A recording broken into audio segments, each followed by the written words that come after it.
Hey, everybody.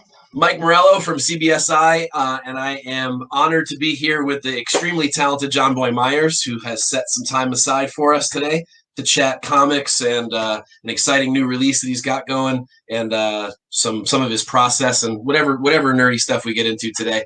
Just have a little bit of fun. How's it going? Good. How you doing, man? I'm really well, really good. Any excuse to just sit, not actually work, and talk comics is I know. pretty We have a time, right? It's kind of pretty good day. So, yeah, absolutely. Definitely, yeah, absolutely a great day.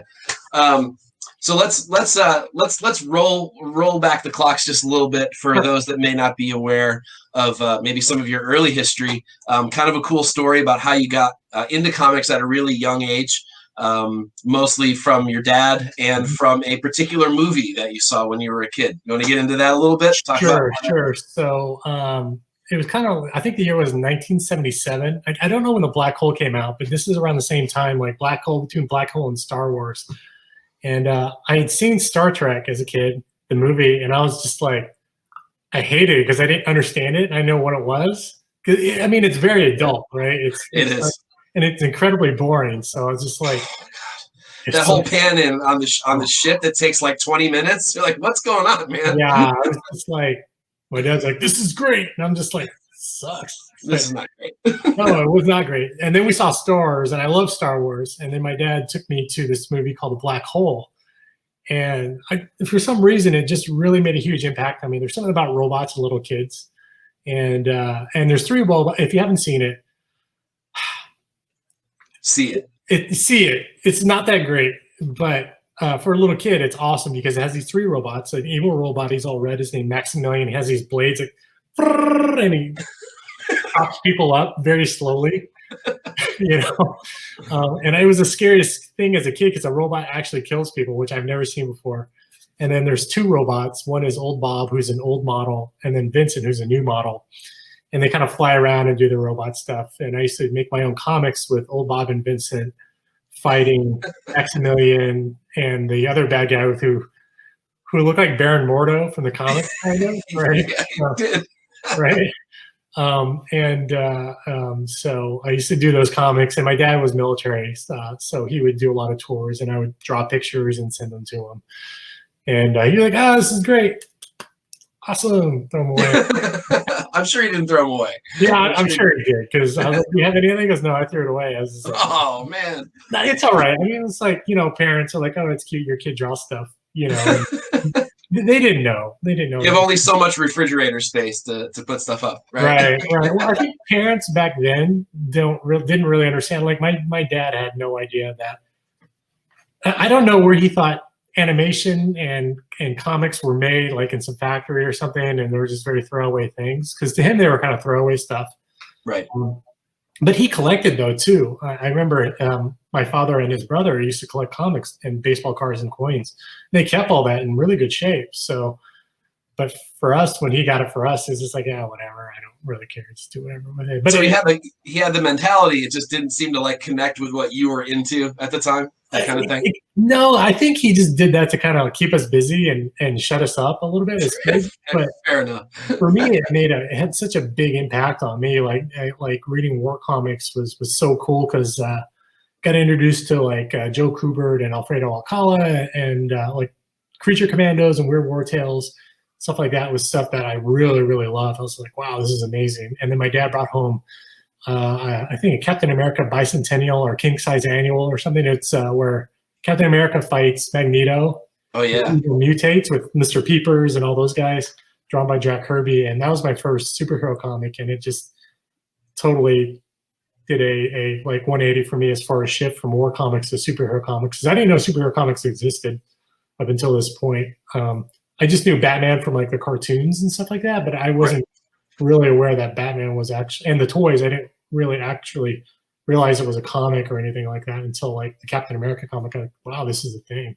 Yeah. And for that moment, I was pretty much hooked. So. Well, it depends on what you're exposed to, right? I mean, like whatever my bookstore had on the spinner rack, that's what I got. I mean, it was from like terrible Nintendo comics to a bunch of Archie. I know, right. You know, that kind of stuff. And then of course I read Batman back then because that's what they got. But I mean, it wasn't sequential. I would buy one issue and I'd wait 4 issues before so I didn't know what was going on. It just looked cool. and that was really it. But how did you parlay that interest, that early interest, in deciding that you wanted to make comic books a career? It's really weird because some of the neighborhood kids, because growing on a military base, everyone is kind of like communal housing. So it's like all these homes that look like townhomes kind of mashed together in blocks. So one block would be like maybe 10 to 12 homes all mashed together. So we would play G.I. Joes and toys and stuff. And when I started getting into drawing, they started getting into drawing, and we'd make our own comic books and sell them for like a quarter. It's stupid. It's such a kid thing because like we'd work so hard on these things and then trade them or sell them for a quarter and then go to the shop and spend it on a comic book, like, for 25 cents or 40 cents. But we worked for like weeks on this, Then I think Captain Carrot and the Zoo Crew was really big with us kids. So we do our superhero. I had like Super Bunny, and everyone had a Super Bunny, of course. It's Superman with bunny ears. We worked so hard on it, and then we would sell it or trade it, and then we'd go buy real comic books. And we thought, our comics are as good as those comics that we would buy.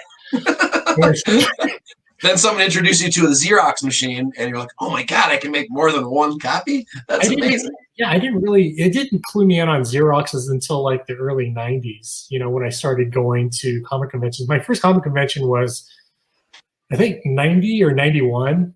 I was 16, and I went to San Diego Comic-Con with some friends who actually owned and worked in a comic book shop.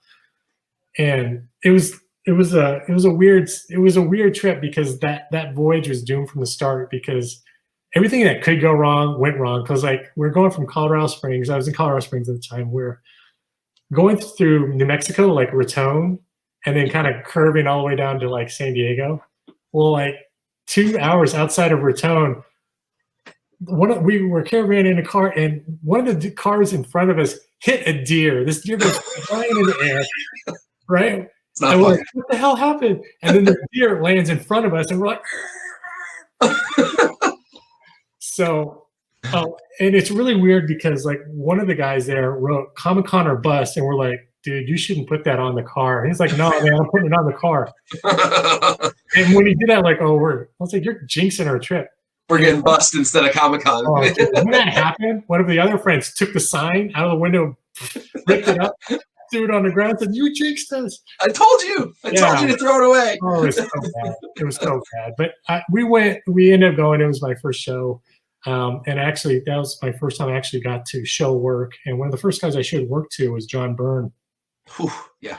Oh, yeah. Like, he was really, really nice about it, really cool about it.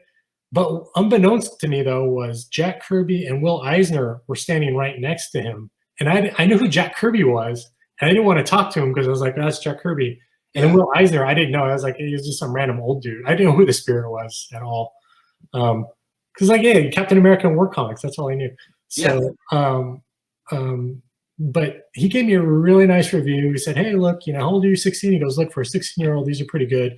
This is what you need to work on. Just keep doing what you're doing. He goes, just emulate your heroes, but then think about why they're making the shots they're making, why it's important to move the camera, and things like that.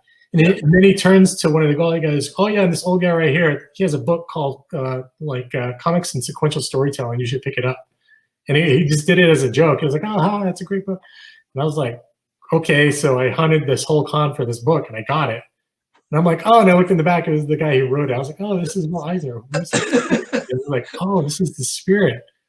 That's a cool organic way to get into him, though. I mean, having not known him before that. Yeah, it's pretty funny. And then I reconnected with John Byrne at Boston Fan Expo 2 years ago, and I told him the story. He goes, really? He goes, was I nice to you? I was like, yeah. He goes, oh, okay, well, good. That's a good story.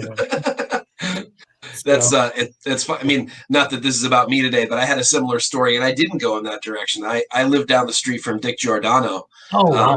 And I had no idea and I didn't know who he was really until I started reading Vertigo.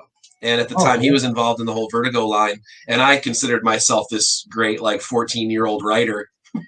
And I had this really cool sort of fantasy dark thing, and I gave him the script, and he gave me some great feedback on it. And I didn't know his history. I didn't know his work on Batman and all that kind of stuff. I had no idea. Just a really nice guy. I would shovel his driveway in the winter, like that kind of stuff. And but really great experience. And thinking about that, how that could have changed me had I decided, he gave me, he was really nice about it, gave me good advice. And I continue to write. I still write to this day, not for comic books, but still, that's just sometimes the right person in the right place can really get you amped up for it if they give you the right kind of vibe. And it sounds like these guys got you right in. Yeah, it was pretty encouraging. I mean, like talking to John Byrne and like getting a pretty decent review and saying, hey, look, you still have a long way to go, but he was really encouraging. Then he would stand in those big, long image lines, and like DC and Marvel lines, and you get just ripped apart. And I mean, we would stand in these lines and like, what line is this for? We're like, oh, this is the Kamiko line, or this is some independent publisher line. We're like, well, we just wanted to show work and get feedback and hopefully get work. Yep. And it's kind of weird because I came back every year after that. And I did that for like 10 years, of just getting ripped apart and taking notes. The thing about it is it's a testament to how bad you want it. Yeah. And the thing is, for all you aspiring artists out there, the thing is like, you got to pan for gold in the crap of critiques that you get. So if you go to 10 people, they're going to say 10 different things, but there are things that are going to be in common. No matter how mean or nasty they are, there's always like a shred of truth in that. And, after talking to those 10 people, they say, look, your storytelling sucks, work on your camera angles, or work on your faces, or your women are ugly.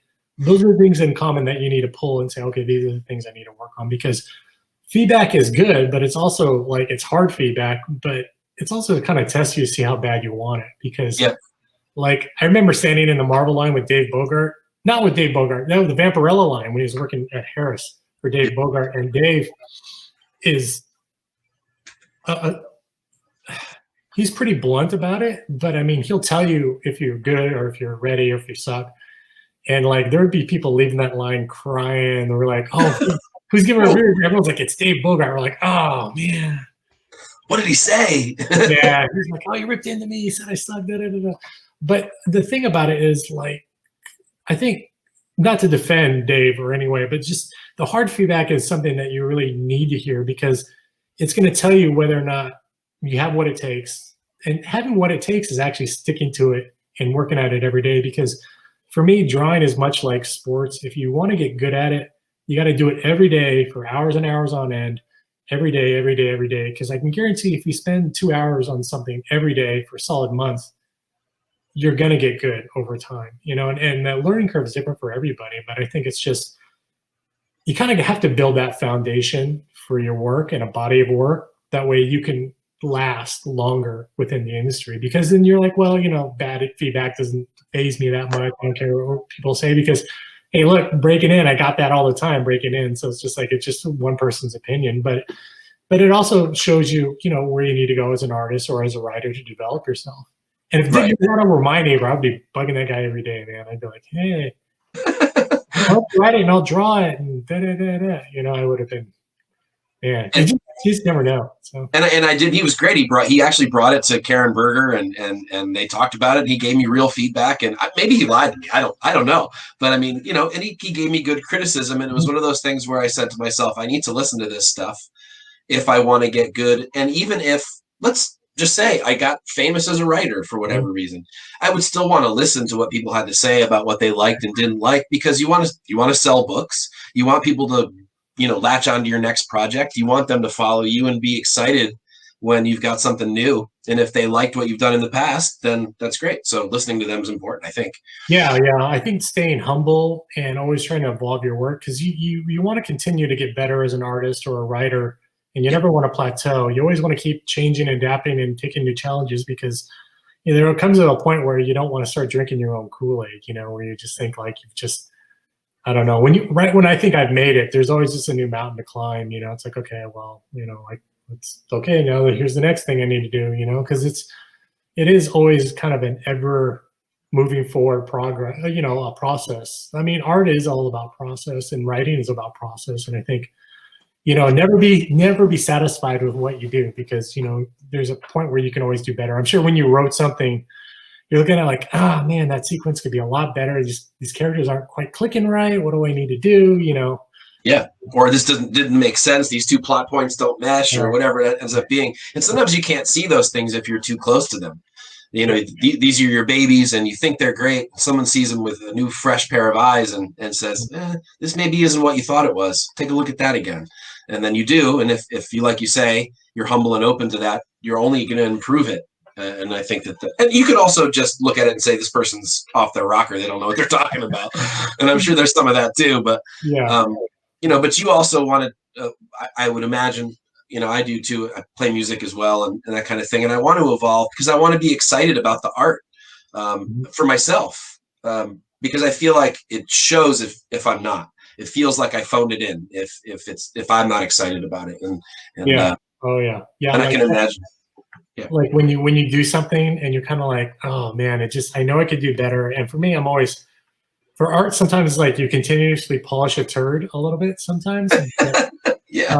The thing is, you know, it's always good to have a certain bar for your work that you want to try to meet, and you always try to elevate that to a certain bar. For me, it's always like there's like about 5 artists that were like really instrumental in me becoming the artist that I am. They were my 5 biggest influences, and for me, when I'm working on a piece, I'm always thinking about like they're the bar, you know, as far as what I need to hit, and does this hit the bar or come close? Like, for me, as long as it lives in the same neighborhood, I feel pretty good about it. It's just when you're done, you come back to it a year later or a couple months later or a week later, you're just like, oh, this is horrible. It's like, but that's part of the process. That's a good thing, because then you want to continue to get better, you know, and Yeah.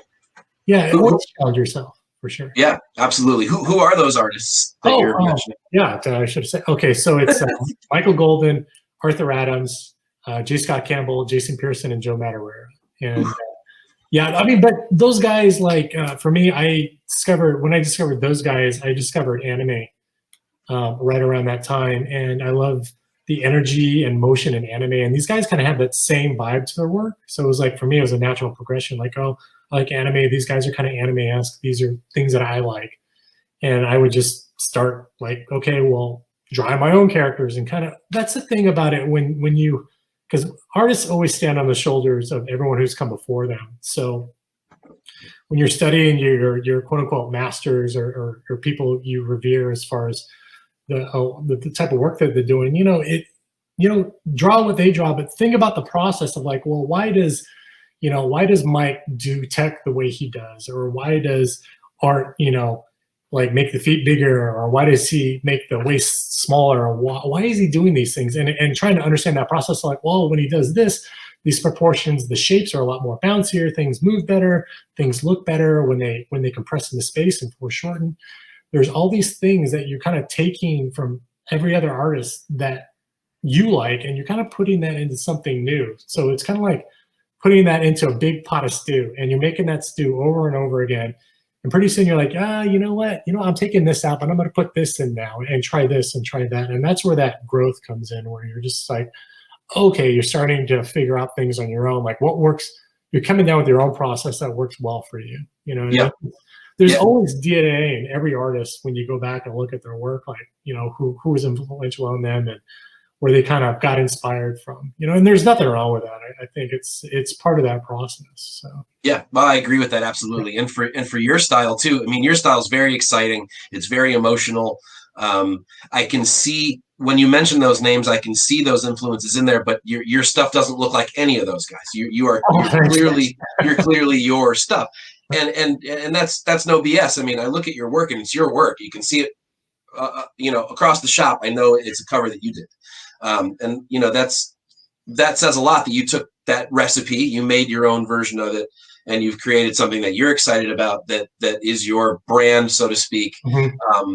And then I think really evokes some great emotion. I mean, this thing is a great example. Oh, yeah. This thing hit like wildfire on a book that, let's face it, people just don't buy. I mean, it's, you know, but they bought the crap out of this one in this whole run. As soon as they realized Venom was going to be in it, now all of a sudden it was really popular. And this cover was, I mean, this is a huge cover now. I totally lucked out on that. Like IDW was like, hey, you want to do some covers? I'm like, yeah, sure. What's up? And he goes, we got these Spider-Man covers we want you to do. I was like, oh, sure, I love Spider-Man. Yeah, no worries. I was like, who's gonna be on the cover? This was Venom. I was like, oh, cool. Can I do this giant Venom head with a tongue sticking out? He's like, I don't care. You do whatever you want. I was like, all right, here you go. So, but for me, I get excited. It's good to get excited about characters you're passionate about because you can transfer that to the page. Because the idea is you want to get people excited about the work or the character that's coming into it. And I think you can kind of tell when an artist is mailing it in or whether they're really excited about something because you're going to see like that energy transfers onto the page. When you pick it up, you're like, oh my God, this is so awesome. I mean, it's that same feeling I had when I picked up that Jack Kirby comic, the Captain America thing. It was just like, my little like 5 or 6 year old mind was just like, what is this? Like, yeah. Well, I mean, but even on a book like this, I mean, a lot of my buddies that buy books that would have never bought that book before you did covers for it said, I need that book. So, I mean, I think IDW is the one that's lucky to have had you do it. I mean, I think that you took a book that, it was a kid's book, and that's great. So my adult collector friends didn't care much about it until they saw your work. And then all of a sudden it excited an entirely new group of people to go and check that book out. And they read the whole run. I bought the whole thing. I probably wouldn't have bought it otherwise. And I had no idea it was worth anything. I got it for cover price, luckily. Really? I know, which I'm sure it just hurt a lot of people hearing me say that. But that's a great deal, man. Yeah. But I didn't buy it because I knew it was going to be anything other than that's a really great cover. I need to own the damn thing. And I don't really care if it's worth 10 cents tomorrow. I want that in my box. So, and I think a lot of people saw those and did that. But I think your work does that no matter where it is. And I think that makes your stuff exciting. People are looking out for your next thing. And maybe that's a good segue into your next thing. Yeah. Should we do that? Yeah. Sure. Talk about the Snake Eyes that's on the way. Yeah. We got the Snake Eyes Dead Game book coming out, and you have an exclusive set of variants. There's a variety of ways that one can snag said variants. I'm going to pop up images of the two covers on the screen. This is what you're calling the regular variant here. Gorgeous, just unbelievable work. And then there's also the sort of older school visor version white sort of B cover, I guess, is the way that's being marketed. You can get them in sets. You can get them as CGC guarantees. You can get them signed, unsigned. Right. Want to talk about? Let's talk about the project first. What was the impetus for the project? How did you get latched onto it? I was a huge G.I. Joe fan growing up. So, like, what kid wasn't, right? I love the cartoon. I love the comic by Larry Hama. And, I mean, Snake Eyes, like, it was all about ninjas when you're a kid. Because, like, when you play G.I. Joes or whatever, everybody's like, I'm going to be Snake Eyes. And it's like, no, I'm Snake Eyes. It was either Snake Eyes or Storm Shadow, And, absolutely. And I had talked to IDW. They made an announcement last year. I think they said that Rob Liefeld was going to be writing and drawing his own Snake Eyes comic. And I'm just like, so I was working on the Venom cover for them, like the Marvel action stuff. And I emailed them like, hey, so can I do a cover for this? They're like, well, we're not going to be doing covers for regular, like we're not doing a variant because Rob's doing all the variant. But if you want to do an exclusive cover, you can. So I was like, oh, cool. All right. Right on. I said, well, let me know when they come available. And then one of my other buddies, Corey Palmel, who runs Creators Corner, told me like, hey, make sure you talk to this person in order to get to the cover. So I emailed everybody. I'm like, hey, look, can I do this cover? I'm like, yes, you can. We need it in like a couple of weeks. I was like, oh, okay, all right. So, ow. So I'm like, what can I do really fast? So I did the regular cover. And then a couple of my buddies were like, dude, you need to do a second cover. I'm like, dude, I don't have time to do a second cover. They're like, well, just swap out the head or do Storm Shadow. I was like, dude, I don't have time to do Storm Shadow. If I had more time, I would. Yeah. So I was like, well, okay. So I did the 80s version head and I gave him kind of like the turtleneck a little bit more. Yep. And I said, well, maybe that'll work because like old school fans like me will appreciate the crappy goggles that Snake Eyes used to wear. Oh, absolutely. So my favorite action figure as a kid. Come on. I know, right? He's all black. There's like no paint. So cool. It's so like, cool. Oh, okay, yeah. I remember searching for literally months to try to find one of those. And Storm Shadow too. Yeah. I can remember going to a store up north called Caldor. I must have searched through 100 pegs to find the one Storm Shadow that was there. And of course, what I do, I fell asleep with it and broke it the same night. See, this is when like comic stores used to have racks and racks of like Masters of the Universe and Yeah. and Thundercats and G.I. Joe and Star Wars. You have whole aisles of this stuff. Oh, People, I mean, it's hard to describe now because there's no such thing anymore. But you walk in, and it was like heaven. Right. The whole aisle would be G.I. Joe. It's unbelievable. You're just like, oh my god. Yeah. Where do I start? So, so I went ahead and did that, and I'm a huge Rob Liefeld fan, and I figure like this is probably my only opportunity to actually do something with Rob in some capacity. So I went ahead and did that, and then did a head swap with that. And looking back, I wish I had more time to do a Storm Shadow instead, because we have all this time now. Yeah. Right when it was due was like April 1st. It was like April Fool's Day, and then right after we turned it all in, then they did. And I was like, oh yeah, we're gonna wait on everything. I'm just like, oh, I could have done it. Yeah, I could have done it, man. It's like, oh man. They're both beautiful. I mean, no one can complain about what you're making available. And pre-orders are up there now. Pre-orders are up there now at www.jonboymeyers.com, and I'm actually selling I think how much is it? It's $49.99 for it's a signed set, so it's comes with a certificate of authenticity and also comes with a limited print. And I'm only doing 50 of those, so they're all going to be everything's going to be signed and numbered. So it's just 50, and that's it. Those are the only ones. Fantastic. So that's great. And I think I'm halfway sold through. So sweet. So if you want a copy, go there now and go get one. So yes, do. And the banner's down there on the bottom of the screen there for anyone that wants to go check that out. And you can grab it there among other things that are available. We're going to get into one of them in just a little bit. But for now, there's that one. And obviously you work with IDW on stuff, and you've liked working with them with the Marvel action stuff, and now with the G.I. Joe with the Snake Eyes. Is there anything else on the horizon with them? Yeah. You know what? You can talk about. I just finished like everything that I was kind of working on or supposed to be working on, like doing covers for here and there. It's kind of been put on hold for now. So right. So everyone's just like, okay, this is not a priority now. We're just going to wait on this. So I was like, yeah, that's cool. But I just wrapped up my last. I'm doing some covers for IDW for Judge Dredd, False Witness, and I just finished cover 4 a couple of weeks ago, or like a month ago, or 2 months ago, and I don't know when it's coming out. Just whenever things resume again. But I think that was my last thing for IDW for a little bit until the Snake Eyes stuff comes out. But I'm actually working on a create our own series as well. Yes. Called Princess Dragon Killer, which I've been working on off and on now for 2 years. I've been working on it for more than 10, but I'm excited about this. Yeah, for the last 2 years, I've been working on it pretty much. Anytime I get a free moment in between jobs, I've been working on it, and it's about a elven princess named Astrid, who finds this big magic sword called the God Sword, and she uses it to hunt down and kill like monsters and dragons.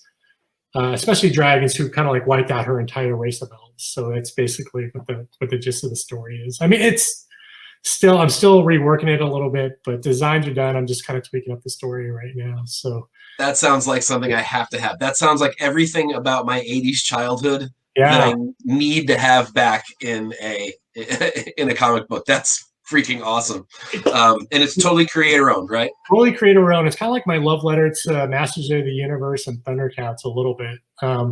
It's going to have a cast in it of characters as well, and it's going to be a lot of fun. It's a cross-genre thing, so it starts out as fantasy, but where it ends up is like it's bananas. So I don't want to give it away, because every time I say something about it, you don't want another creator coming out with something parallel, like, oh, well, here's my little teen princess with a giant sword, and you're just like, oh, dude. damn it. They got to it before. I mean, like, don't do that. Don't steal. PSA artists out there, do not steal Jonboy Meyers' idea. Yeah. Princess Dragon, please. I mean, there's nothing new under the sun, but I think it's kind of fun to take characters that, because as far as I know, no one's really done like, well, I guess She-Ra a little bit now. It's like, yeah. But I mean, she's older. Is she older now, or is she? She's older then, but she's younger now. Right. Yeah, that's true. Yeah. But that I have to say, I didn't follow that line, but you know what? The Netflix series is pretty dope. I didn't think I'd like it, and I have heard that, and I was like, it's pretty good, man. It's like I like. Maybe I'll check it out. I just won't tell anybody. Yeah. There's got a He-Man one in the works. I don't know if it's going to be just as good. So, like, Kevin Smith is behind it, and not to knock Kevin Smith. But every time I think of Kevin Smith, I think of like goofy comedy, and I can't see him doing He-Man. Like I can't. Like, you know, he's gonna come out snoochie boochies, and you know, like, you know, I don't know. Well, that's another good rewind. I mean, you broke in sort of professionally with the He-Man stuff with MD Creations and that kind of thing, kind of in marketing, right? Yeah, that's well. So we're gonna go back. This is part of my secret origin here. So Yeah. I guess after 10 years of showing work at Comic Cons and conventions, you know, you make a lot of friends, and during that time, I met a guy named Val Staples, and through Val, I started, like, we do small work together, and through him, I met Robert Kirkman and Tony Moore, and I started doing some creator-owned books through them. I did this series called Ink Punks with Captain Nemo, and which is totally horrible. Don't pick it up, it's just so bad. But then I did this other book called Double Take, which is kind of like my love letter to Danger Girls. I thought Danger Girl was so awesome. And it's set in World War II with the Spear of Destiny and this girl fighting Nazis. So we did those books, and then Val actually ended up getting a license to He-Man and the Masters of the Universe, and asked me if I wanted to join as a marketing director, which I'm like, hey, this is my chance to get into comics. And I thought, I don't know anything about marketing, but I guess I can learn. So, because like most guys, when they get sucked into comics, even in a company, their friend starts it and they hire their friends. And usually the friends, we have no idea what we're doing. So he's like, I'm gonna pay you this much and you can be my marketing director. I'm like, awesome, I'll take it. And I have no idea what I'm doing. So research it later. I did research it. Actually, I did a lot of work. And I actually met a guy during that time. His name is Bill Roseman, who worked over at Marvel. And then he went over to CrossGen. And now he works back at Marvel in the game section. But he was a really cool guy. He said, hey, Jonboy, look, I'm just going to tell you, like, hey, your press releases, they're horrible. Like, write it like this. Don't write it like that. And keep it conversational and keep it fun. And I'm like, oh, dude, this is awesome. So he actually showed me the ropes and helped me out. And things got a lot better going forward. So so I would do press releases and marketing. I would get look for help, find new talent, new IPs. Like we did Space Ace and Dragon's Lair. So we got to work with, oh my gosh, I'm drawing a blank. Don Bluth. And I can't remember the other gentleman's name. John Pomeroy? No, Gary. Was he involved? It's his Don Bluth's number 2, Gary something, but I can't remember his name. I'm sorry, man. I'm drawing a blank, but we had to work on those properties and put the books out. And then one day we're like, well, what else should we do? And we're listening to Rob Zombie at the studio, and Val's like, hey, you should ask Rob Zombie to do a book. I'm like, okay. So I knew who Rob Zombie's agent was, so I called his agent, and the phone rang. And then I picked up, I was like, hello? I was like, hey, what's up? My name's Jonboy Meyers. We have a comic book company, and we'd like to know if Rob Zombie would be interested in doing a comic. He goes, dude, this is so weird. Let me put you on speakerphone. He put me on speakerphone, and he goes, hey, Rob's right in the office right now. We were just talking about a comic book. We wanted to do a comic book. I'm like, well, hey, this is meant to be. Serendipitous. Serendipitous. So we did that. We did all the House of a Thousand Corpses prequel stuff. And we published a book called His Spook Show Spectacular, which was pretty neat. And then from that, they spun off into some animation, some toys. Did like El Super Beasto as an animated series and some toys, and really fun times. It's kind of weird how, like, when you kind of put things out there, and the thing is, because I'm super dumb, just ask. You know, try to do your line of work and ask people, you know, if they were interested. And you'd be surprised how many times people say yes. You know, the worst they're going to do is say no. I mean, when I first started doing interviews, I would just go to cons and just say, you know, you have 10 minutes for me, and I would always be surprised when they'd say, yeah, I'd love to chat. Really, you'd love to chat? Okay, well, damn, I didn't think you'd say yes. And that's, you know, you got to start somewhere, and, and you have to just the worst someone's going to say is no. You move to the next table and ask the next guy. I don't know. Like, it's fine. Yeah, well, I mean, you want to talk to people you're excited to talk to too. I mean, that's obviously helpful, but and you actually that Dragon Slayer stuff's getting hot again. I guess there's rumors that they're going to do a show. So which one? Oh, the Dragon Slayer. Oh yeah, Dragon Slayer stuff. Yeah, the Bluth stuff. The Dragon Slayer stuff. Which is nice because honestly, like, Don is such. If anybody's met Don Bluth, the guy is such a gentleman and such a professional. And we approached him to do it. He's just like, wow. He goes, that was like almost 20 years ago, and you guys still love it, and you guys want to do it. We're like, yeah, of course. Like, Hardest video game ever. oh yeah, yeah. I love the property. I thought it was amazing, and to be able to be part of something where we're adding onto that narrative, and hopefully, like when they're doing the movie, maybe they consider some of that material and work some of that material in. Yeah. But I think it's kind of nice, like working in a job, working in comics. First starting out as a fan, then becoming a professional. You're still always a fan, and then because you're always geeking out about something, and when you get certain projects, like working with Don Bluth was just like, this is one of the grandfathers of modern animation, and yeah. And to be able to work with them and do stuff, and then Rob Zombie, you're just like, yeah, that's a great way to break it. It's exciting. Yeah. That'll hook you for the rest of your life, and it did. Obviously. Yeah, it did. It totally did. But like Rob is a super cool guy. Like if you've ever talked to, like the dude is super funny, man. He's got crazy stories. I can't mention any of them. I wish I could. So, but then flash forward a couple of years later, I got to work with Todd McFarlane on Spawn. I did that for like a year and a half, which is like wow, like How did that come about? How did that all roll out for you? I was working in comics, and then I started doing video game stuff on the side, working for Blizzard. I did that off and on for 10 years, working on Hearthstone. And then I was at Comic-Con, and I met, so I was working at Riot at the time as well. So I was working at Riot for about 2 years, Riot Games, working on League of Legends. I was there for 2 years. And I was like, you know what, I'm going to get out. I'm going to go back into comics. And because I love comics. I love doing comics. And DC had been talking to me about coming back and doing some stuff for them. So I was like, great. So I was going to do that. And I had met Todd McFarlane was walking, I think Friday or Saturday at the end of the show in Artist Alley. And he stopped by my table, and we sat down and had a nice conversation. We talked about maybe 10, 15 minutes, maybe 20 tops about art and stuff we liked and comics. And I was like, dude, I'm a huge fan. Thanks for stopping by. Met him and his wife, gave him a copy of my sketchbook, said, hey, man, you know what? Much respect, And that was it. I thought that was it. So about 2 weeks later, I was just on the weekend working, just drawing, working on actually Princess Dragon Killer. And I got a call, and he's like, hey. I was like, hey. He's like, you know who this is? I was like, no, because this is Todd McFarlane. I was like, this ain't Todd McFarlane. Right?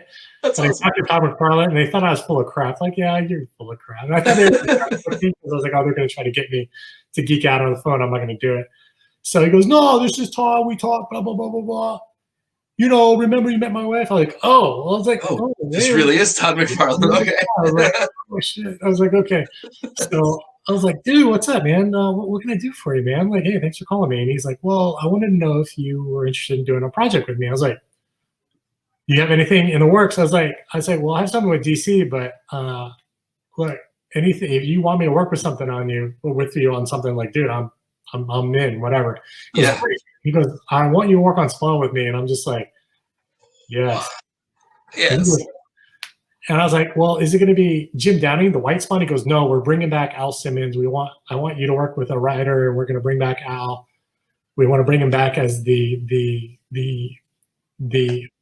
Spawn for the series, and we want to do some new stuff with it. We want to inject some new blood into it. Are you interested? I'm like, dude, totally in.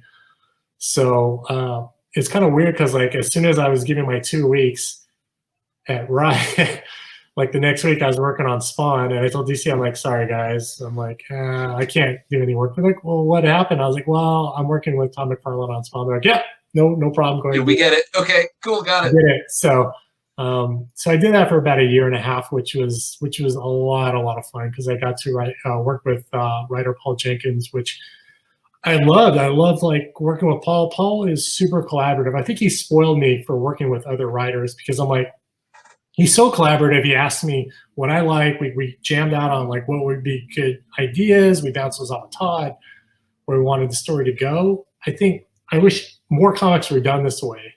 I think more creators would be more involved in series for the long term. But it was so much fun. We had so much stuff planned, but then I guess, Paul and Todd weren't seeing eye to eye, and Paul's like, okay, I'm out. and Todd went back to writing, which was fine.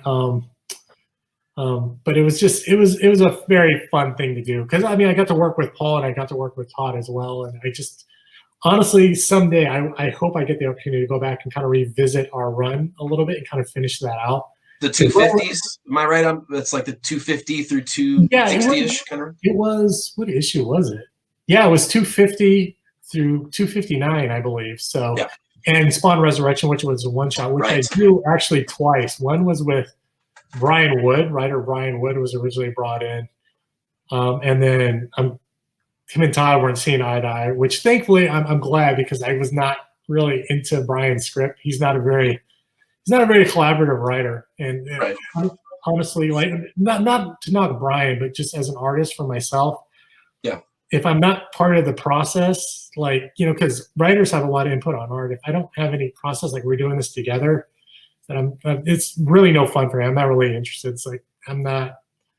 Yeah, that makes sense. I would be the same way. I was going to ask you about that later, actually, what that's like and how much involvement you like with the storytelling, and I think you just answered that. But yeah, I like being part of the story, because you feel like you get to be more involved. I mean, the thing is, when you're working on such iconic characters, you want to be able to kind of leave your mark on that character as a team, not just, well, they did this. It was like, hey, we did this, and this is something we're proud of and that we did. And that there's a reason why I feel like that run really stands out. It's because we were really super passionate about it. Whereas, like, you know, nowadays, most corporate comics like Marvel and DC, just the way they're structured, they're definitely more corporate comics, but it's more top down. So it's very heavily editorially driven. You know, narratives and characters are wrapped around brands, which, right. I mean, I get it, because, you know, the Batman's a brand, Superman's a brand, and it has to. There's things that Batman can and can't do that is inherently characteristic to Batman, but it kind of puts you in these little square boxes, because it's just like, you know, you see that these characters never kind of really change. Right. You know, major changes would disrupt the space-time continuum of the whole thing. You know, I don't know, because like the thing is, like, they have their own, like, editorial and branding has their own ideas of what they want you to see done with these characters, and they'll give it to a writer and say, this is what you want, and they'll give it to the artist to draw whatever the writer writes. So it's kind of like, it's a very iterative process. There's not a lot of input, there's not a lot of, like, you know, and for me, like, I think starting out in your career, I think it's perfectly fine to work that way, but then as you grow as an artist, you know, you evolve from an artist to like a creator, where you also want to write, you want to do more stuff, you want to contribute, because you're also a fan and you have your own ideas of where you want these characters to go. And now that you have an opportunity to work on them, like, hey, look, I would like to see this happen with this character. Wouldn't that be so great if we did this? Because I think most audiences now are used to reboots every 5 to 10 years. And the thing is, you know, for maybe this 5 years, you know, Batman is now this. He could be more detective. So we're going to do more detective type stories. We're going to fill that part out of it. And that's going to be his branding and stuff going forward, because you have to show that the character changes over time. It's iterative. Right. You know, and you see in the movies now, they kind of do that because they're kind of forced to, because they're like, well, we can't regurgitate the same thing in every Batman movie. It has to be something new. Like even the new Spider-Man ones, there's not a lot of talk of Uncle Ben. Like, yeah, he's dead. Right. You know, but they already told that story. So they already told multiple times. Yeah, and they want to do something different with the narrative where he's inspired. His Uncle Ben is actually Tony Stark. Tony Stark. You know what I mean? So, yep. You know, and I think that's important, because you want to see that character evolve and change over time. Because if these characters, at the end of the arc, for me, if a character doesn't really change and he stays the same, well, it's like, why did the story really have to happen? Why did I read it? Yeah. Why did I write it? Why was I involved in it? Yeah. Yeah. It's like, well, you're just here as a thing to entertain and move sales, which I get. But the thing about it is, you want to add some different layer onto the character that's like, well, this is now part of the Batman mythos. That's what every creator and artist and writer wants to be able to kind of like add on to the mythos. Like, this is part of the character, who the core character is. Yeah, put your mark on it, absolutely. And it's hard. It's getting harder and harder to do unless you're like a superstar artist or writer, where you actually get a little bit more freedom to do that. So, and how do you approach that? So, I mean, you get characters. I mean, even the Snake Eyes that we looked at before, you're taking a character that has existed for 40 years. In the case of Spawn, you're talking 200 plus issues already having happened. How do you take a character like that when you get a project and make it your own? in your brain space? Yeah, I think for me, the first thing was to do a physical difference to the character, because Paul and I talked about this a lot. We want to give him the god, like he gets the thing called the God Sword. You know, that's where I got I called the Princess Dragon King, like Astrid's sword's called the God Sword, but Yep. Totally different universes, Todd. So, you know, so we wanted to give him a sword, and at the same time, I'm like, look, I want to do something visually different. He's not going to be all black. He's going to be a little bit more darker black, blackish gray. So the idea is to be able to see more of Spawn. He has mouth and teeth, so he can emote better. So the thing is, with Al being back, he doesn't really feel the need to hide in shadows or anymore. He's like, I'm here. You know, here I am. Come get me. I'm not scared of you guys. And he's not burnt up anymore. He's a good-looking African-American man who walks out in public like, yeah, whatever. Yeah, you know, I'm back. Like, you know, we wanted to mark that type of evolution on the character. So right away, you knew, like, this is a different type of Al Simmons, because we wanted to kind of like put to bed some of the things of Al. So we killed Wanda. I remember we had a conversation with Todd. We're like, hey, we really want to do something kind of cool with Wanda. And like, oh, what? He goes like, well, you know, we want to kill Wanda. He's like, oh, you can't kill Wanda. That's your wife. You're killing my wife. You can't do that. That's and right. We're like, well, you know, Todd, the thing about it is just like, you know, he's not the same character anymore. And, you know, we don't want him pining for his wife anymore. We want to kind of put her out and out of the way. We want to like let him move on now. Like it's kind of like your good friend who's been divorced for 10 years and still talks about his ex-wife. Like, yeah, you're like, yesterday. So we're like, look, dude, it's over. Yeah, coming back, man. There's other stuff. Let's get to the other stuff. Let's move on. So what we did was we killed Wanda with the idea of we were trying to see the thing where I'm like, look, let's send her to heaven. But the idea, I said, Todd, like later on down the road, like I love Angela. I know you don't own her anymore, but let's bring Wanda back as an Angela type character. So she's a heavenly character. So she's an ally of Spawn. She's no longer this helpless woman who needs Al to save her. She's got her own stuff. She can save Al later on down the road. And that's kind of where we wanted things to go eventually. You know, we also had like their unborn son who died in stillborn. We wanted to do something like that as like a successor to Spawn somewhere down the road, where it'd be like son of Spawn would have been so cool. But that would have been cool. it just never happened. That's why it's like, you know, somewhere down the line, hopefully one day maybe I can come back. Are those ideas that you're talking? You've mentioned that a couple of times, that there were some sort of arcs that you wanted to take, and I know that you have a new sketchbook. Yes. Here, I'll put that up on oh yeah. There's the Volume 2 sketchbook, which was a Kickstarter, I think, in its infancy. Is now available where you would expect, which is on the site, which I'll put that banner up as well. And here it is. Ah, so cool. Yeah. So that has a lot of my sketch material in it, like from my runs on Spawn and Teen Titans, League of Legends. What else is in there? Inhumans, all my like design concept stuff. I know that stuff's really popular with people these days. So yep. And I think prior to that, like a lot of people didn't do launches where they show all the concept stuff. Now I guess that's a thing now, so everyone started doing that. But so I wanted to put it in a book, and you get to see like I think there's the original layouts to Spawn Resurrection #1, originally written by Brian Wood, where it's Spawn fighting a homeless army, kind of like a homeless army or a homeless gang. Maybe a gang from the Bronx of homeless people and disgruntled people and stuff like that. And I was just like, man, it's just it's not interesting to me, because like when you bring him back, I understand like Brian's idea was he wanted to ground him more, and I'm just like, no, like the idea was like Spawn should be larger than life. The people he should be fighting are like should be more supernatural based, like the stakes should be bigger. You know what I mean? Like, right. You know, it's like bringing them back to fight pimps and thugs. Yeah. And that's been done elsewhere. I mean, that's not what Spawn is. So it's not what Spawn is. Spawn is like, we made him more of like when he came back, God had shut the portals between heaven and earth. So whoever demons or angels, renegades that were left on earth were trapped there. It was Spawn's job to take care of them, either like, you know, get with the program or die. Right. You know, because God wanted to reinstate like free will, where there's zero influence between heaven or hell.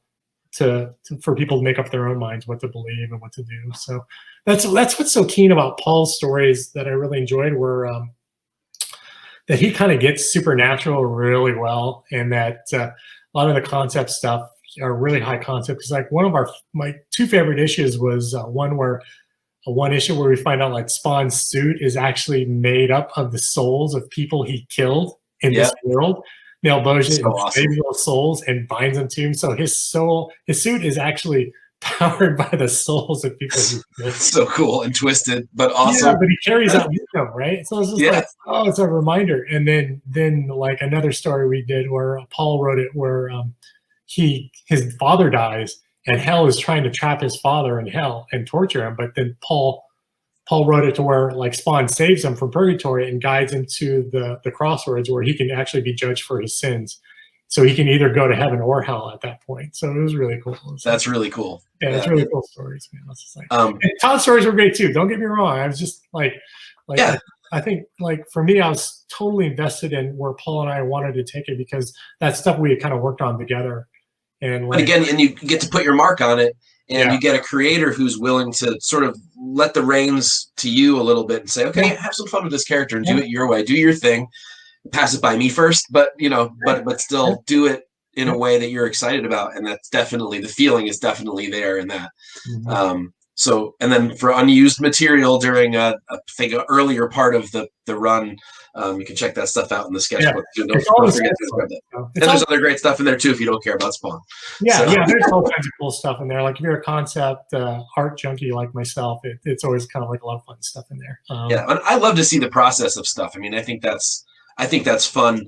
I think a lot of people are appreciating that more and more, especially as some of the older versions of the processes are going away. Preliminary sketches and actual pencil art and a lot of things being done on computer. Not that there's anything wrong with that, just that it's a different way to do it. And people are starting to pay attention to sort of the progression of how art has changed in all media, whether it's comics or other.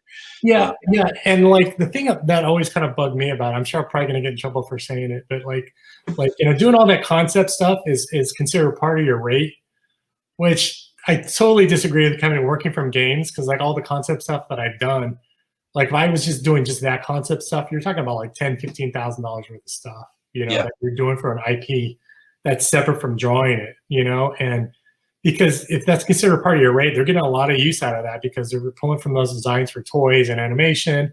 They also put it in their trades to bump up page counts and things like that. Like they're putting it in art books now, so it's just like, come on, man. They're like, I didn't really get paid for that. That's not. Well, the thing is, I think they would if comics were like making money like they did in the '90s. I think it'd be different. It's just right now it's kind of a different market. It's just.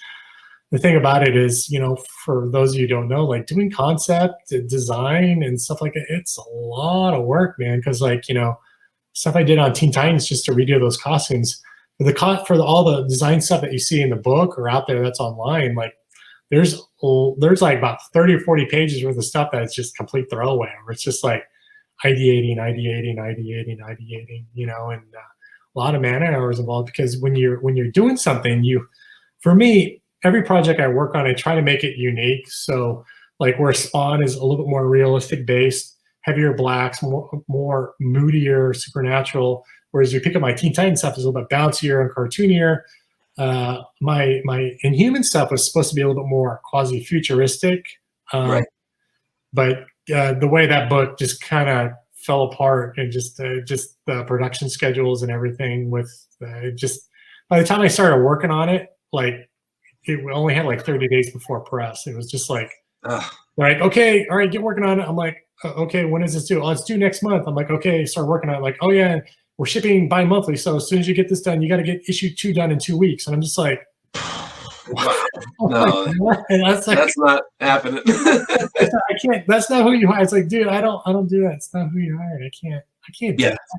Well, and you just won't be excited about the project anymore, and that'll end up showing through somewhere along the line. You don't want that on your it kind of burns you out. Like, the thing about it, like we talk about quality bars, when you're working, and for me, I always have a certain quality bar that I want to make sure, because comics are like $5 now, $3.99, $4.99. When I'm doing something, I want to make sure that people are getting something that's like, hey, look, I put my all into this. This is something that I'm really proud of, and I want to make sure you're getting your money's worth out of it. And I feel like if I can't bring that, it's like, dude, like it's like, hey, look, man, like we owe it to our readers to give them the best. Like, and we're, you know, if we're falling short, I'm like, guys, we're dropping the ball here, man. Like we need more time to do this. And that's the difference right now between where I'm at now in my career, is where I'm very much quality driven and not just putting product driven out there, because anybody can just put stuff out there, but it's just like, you know, you want to make sure it's quality stuff. And I'm not saying the stuff they put out is not quality. I guess for me, we have a different idea of what that is in our market. You just have a high bar. I think that's really admirable. I mean, I think that's part of what makes your stuff exciting. I'm really looking forward to your create your own thing, because I know that's a passionate project for you. And I mean, you know, that's the kind of stuff I want to read. I want to see that stuff. I want to see that visual storytelling from your sort of unabashed passion. I think that's great. And I think that you put that into all the projects that you do. And that's not just because I'm sitting here talking to you, but it's part of the reason why I'm sitting here talking to you, is because that is there. I want to see that, and I want to support that. I want people to go check it out and make sure that I can revisit that Spawn run. Take a look at these covers again. You know, go grab that sketchbook and see some of that stuff, and enjoy the sort of excitement and inspiration, because you're a very inspirational artist too. You talk about encouraging, you know, young artists coming up and wanting them to stay true to their passions and all that kind of thing. And you have anything to say about that? Because that's important. Yeah, I think like you're gonna, you know, as young creators, you know, you're always gonna get people's feedback. I think the most the most important opinion that anybody should have about your work is you. And I think you know what your work is, and you have to be honest with yourself too. You can't drink your own Kool-Aid and say, I'm just the greatest thing. Right. You can't do that. You kind of have to like say, look, you know, these are my heroes. This is where I want to go. Like, how do I get there? What do I need to do? And try to create a body of work for yourself that kind of puts you on that path. And the thing about it is, you know, don't get so hung up on working for corporate comics. You know, I think focus on making comics. Like for 4 years, I did nothing but free stuff for like Funkatron through Robert and Tony's imprint. I did all that stuff for 4 years.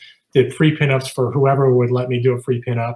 I would get my friends to color it and just get it out there. Because the idea is you just want to create some momentum for your career, putting stuff out there, because there's nothing like seeing your work in print. And when you see it in print, then you compare it to what your heroes are doing. You're like, you know what? I have a long way to go. I need to keep doing this.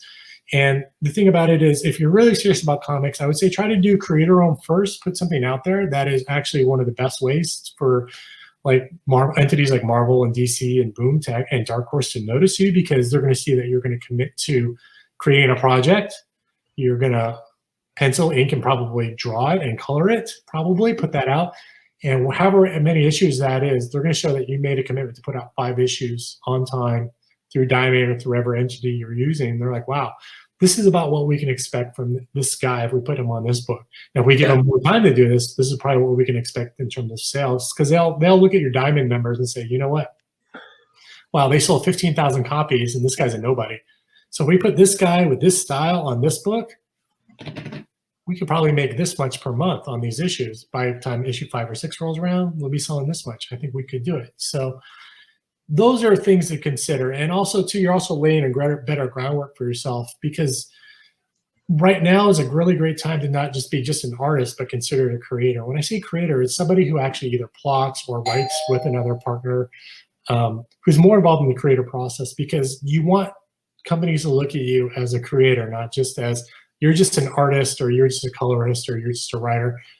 You want to be looked at as a creator, because then that's going to give you a better seat at the table. So when they approach you, you're like, well, hey guys, you know, I want to be part of the creative process. You know, this is how I work. This is what I like. And this is what you've seen what I can do. So, you know, let me help co-plot with a writer and see where it goes. And these things, you're setting yourself for a lot better, much more success in the future. Because here's the thing you got to remember is, if you're just, when it comes to royalties, if you're just an artist on the book, you get 1%. If you're an artist, like like a penciler and inker, that's more of a percentage. If you're a plotter, more percentage. If you're a writer as well, that more percentage. So you're thinking about trade sales and creating some passive income for yourself. So when you're not working, when those royalties sales come in, like every quarter, you're getting a bit of a check, which will help you out in between jobs too. So position yourself to where you're doing both. You're working on some creator-owned stuff, and you're trying to do some corporate stuff too at the same time. I think that will be a really good way for you to kind of balance out and create some steady flows of incomes for yourself, you know,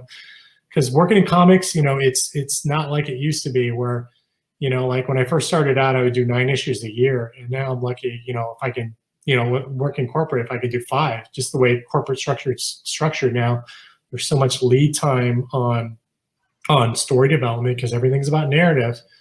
And then by the time you get that story, you really got to kill yourself to get every issue done because you're working right up until publication date most times. So, you know, it's a very churn process at that point because you don't have time to breathe. You're just like doing books. So, but you also want to have that versatility so that if there's a dry point in the art side, maybe you could help write or those kind of things.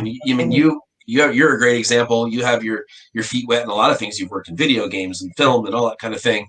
And I'm sure those experiences are very different from each other. But at the same time, there's a lot of similarities, and the more versatile you are, the more you're apt to get work, I would assume. Yeah, I think the thing is I'm finding more like try to work with things that I'm much more passionate about because I like working with creators who are collaborative, and if they're not collaborative, I just don't want to do it. Is there anybody you want to work with that you haven't gotten to work with yet? No, I'd love to. I'd work with I think I'd work with anybody as long as they're collaborative. I think it's something where we're both talking about things and working ideas through, and it's not about one person's my way or the highway. I'm not like that. Like let's figure out things together, and you know, for me, it's important for me. My main thing is just these characters arc through the story. And if they don't arc, like I'm like, look, dude, why are we even doing this? Because like you want people to identify with that character and fall in love with that character. And if they're not, you're just like, we're not doing our job, man. We're not doing our job. They don't care about this character. It's like, if we're making you care about this character, first you hate him, and then later on you learn to love him, then we're doing our job. And I feel good about it. But if those things aren't happening, it's just like, you know, as storytellers, as writer and artists, or as creators, we're kind of failing that. You know, we're not providing a really good experience. We're providing a collecting experience, and that's just one small facet to this thing that is comics. And we want to entertain. We want people to be moved by the stories we tell, and maybe we're telling a story and we actually help somebody through something and they're going through something similar. You know, those are really great things to be able to do. And for me, those old stories did that for me back in the day. And I'm always looking at it from that scope of like, you know, I want to be able to move readers that way. I want them to be passionate and excited about the things that I'm doing, and I'm a part of it. I'm putting out, you know, because I think those are the things that kind of stand the test of time. Yeah. You know, when you're looking at it, because like some runs are just kind of throwaway, like, oh, that was a great run, but it's like, you know, it really didn't add anything to the character. It didn't change the character's world. You know, it's like, oh. And you can pinpoint the ones that are maybe destined to be classic story arcs, even stuff that's going on right now. I mean, Immortal Hulk comes to mind, right? Or, you know, just completely sort of reinventing the character, but also bringing it back to its roots and doing something new with the character. And there's a lot of examples. There's something brand new like Monstrous or Saga or one of those books. You know, I mean, they hit in such a harder way. They do leave an impact on the industry, and I think that's important because people have a lot of choice. So they don't like the book you're doing, they're going to move on to something else, or worse yet, leave comics, which we hope that people. Yeah, you know, you never want your book to be the one that turns somebody off or puts somebody off. You know, because there's so many weird things about politicizing books, and it's just kind of weird to me. I just want to do really cool entertaining stories. There's no political agenda. I just want to tell morality tales, and I just want to do the comics that I grew up as a kid enjoying. Yep. You know, and I think comics should be inclusive. I think, you know, I'm mixed race. I think it'd be great to see more characters of mixed race, but make those characters their own characters. You know. Yeah. Organically. Yeah. Organically over time. It's like, you know, it's totally cool. I just you know, I don't know. I love comics. I don't want to see the medium go away, but I also don't like the polarization that is happening within comics right now too. I really hate it where you have artists against other artists, and I'm just like, dude, we're all in the same boat. Like, I don't like why. What's the deal, man? You know, it's supposed to be fun. This is supposed to be fun. We're supposed to be like little kid. I mean, bring back the kid in you. Yeah, it's like, dude, like we're very blessed to be working in this industry, doing stuff that we like. It's like, why? Like, I have no agenda, like pushing my views on somebody. I just want to tell a really great, you know, I want to entertain and tell great stories. I want to add something to the mythos too. That's important to me. So it seems like that happens no matter where you are. It even happens on our end of things. There's all kinds of drama in the reporting of comics, and you're like, I just want to talk to some cool creators and see their work and enjoy it along with them and sort of be a nerd. And I don't have any agenda. I don't have a whole box full of that comic waiting to make my retirement fund. I've got one copy because I love it. It's just, I don't know. There's always some kind of drama. Avoiding that drama. I just wish there was more news reporting in comics, a little bit more. Like it's like there's always an entertainment slant, which was how I was taught to do press releases too. So I was kind of guilty of that too. But I think there used to be the paper that used to come out. Was it Comic Shop News?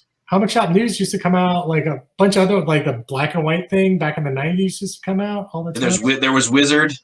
Yeah, there was a lot of it. Some of it, not all of it was entertainment slant. There's actually some really cool stuff about industry stuff and where comics are headed. And there should be Comics Buyer's Guide, I think. Yeah, CBG, yeah. So I actually got something published in there. My reproduction of the Spawn 3 cover is the only drawing I ever had published anywhere. I am not an artist. I don't pretend to be an artist. But I look back at that thing. Cool. You said earlier, when you see yourself in print, it's really exciting. I go back and look at that stupid thing. I think I was 12. I don't know how old I was. And I see that and I'm like, yeah, that was me. That's published. When you have those wins, it makes you feel like this is attainable. Like, you know what? Yeah. I can do more of this. I can do this. Like, if I really work hard, I can do this. And I think that's what young people and young artists and creators and writers need today is like, they need to know that these things are attainable. And I keep telling people, don't let a lack of resources stop you from being resourceful. You don't need a computer or a Cintiq or a scanner to do art, to do your own comics.